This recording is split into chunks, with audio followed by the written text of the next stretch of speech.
Hello, good morning, good afternoon dyan sa Pinas. Breakfast po tayo. Kagigising ko lang. May insomnia kasi ako kaya pahirapan yung tulog.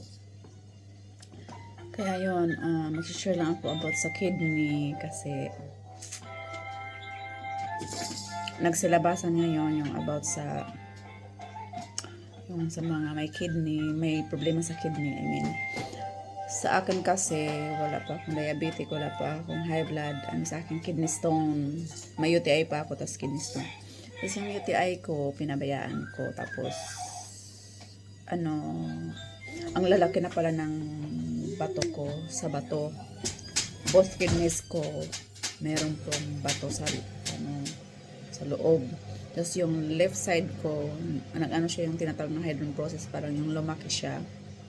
Tapos may na-infection siya kasi yung daluyan ng ihi na barahan ng bato, which is matagal na pala po na nakabara doon yung bato sa loob ng kidney. Tapos pinabayaan ko lang. Ang akala ko lang kasi UTI lang. Wag sa tuwing umaatake na masakit yung dito ko, tagiliran. Tapos pag umaatake siya, yung yung right na paa ko, nahihirapan akong maglakad, parang namamanhid siya. Tapos masakit sobra. Kaya nagpapacheck up ako, ang sabi UTI.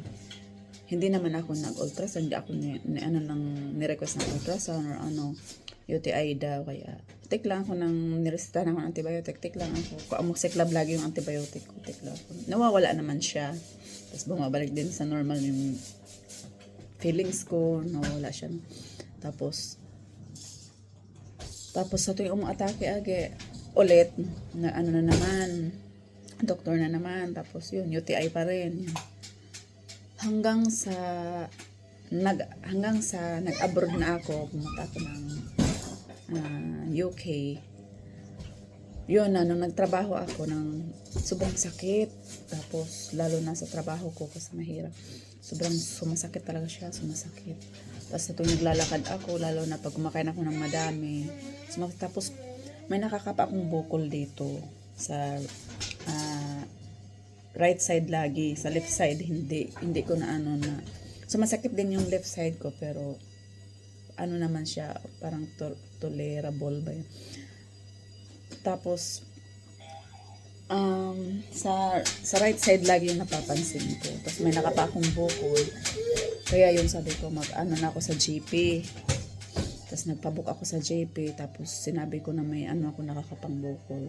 Tapos nakakapa naman yun ng GP ko. Tapos yun,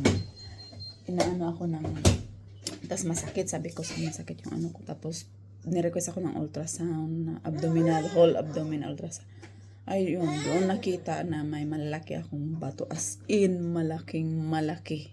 Natawag siyang Staghorn calculi. Halos mapuno na yung kidney ko, diba? Yung kidney may mga buta, mga ganun, may parang butas. Halos mapuno na po yun.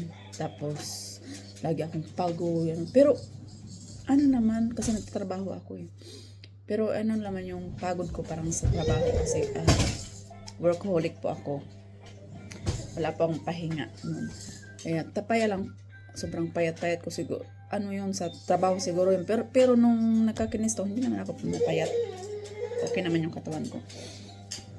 Tapos okay naman yung mga laboratory ko. Wala namang may nagbago doon sa laboratory ko. Okay naman siya, creatinine okay. Tapos nasa 79 yung function ng kidney ko nung may kidney stone ako. Tapos yun, binook agad ako ng Guy's Hospital dito sa UK ng PCNL surgery, kasi kailangan daw na talaga ma-surgery. Hindi na daw makukuha ng gamot, kahit anong gamot, kasi napakalaki po siya. Kasi yung parang loya, nagsasanga-sanga po siya. Yun po kalaki. Yun po ang hitsura din po. May itim, meron rin po kulay na sa loya. Tinatawag po siyang Staghorn calculi. Daw yun, napo-form daw yun sa UTI na napabayaan. Yun ang sabi, kasi tinanong ko yung surgeon ko kung ano ang nagkukos ng kidney stone ko. Sabi niya, Hindi daw sa pagkain. Yun ang sabi sa akin. Sa ano daw sa UTI daw na paulit-ulit na form daw siya na napabayaan na UTI. Kaya yun, inoperahan ako ng maraming beses dito. As in like 5 times na naoperahan ako. Yung left side ko is clear na. Yung right side ko, meron pa akong one more surgery to clear my right side.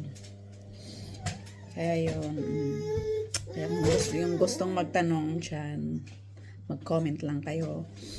At sasagutin ko po yun. For now, paliguan ko muna yung anak ko. Diyos ko. Tinagalog ko kasi para maintindihan niyo. Bisaya talaga ako, Bisaya at waray. Ayan na, iyak na yung anak ko, kaya paliguan ko muna.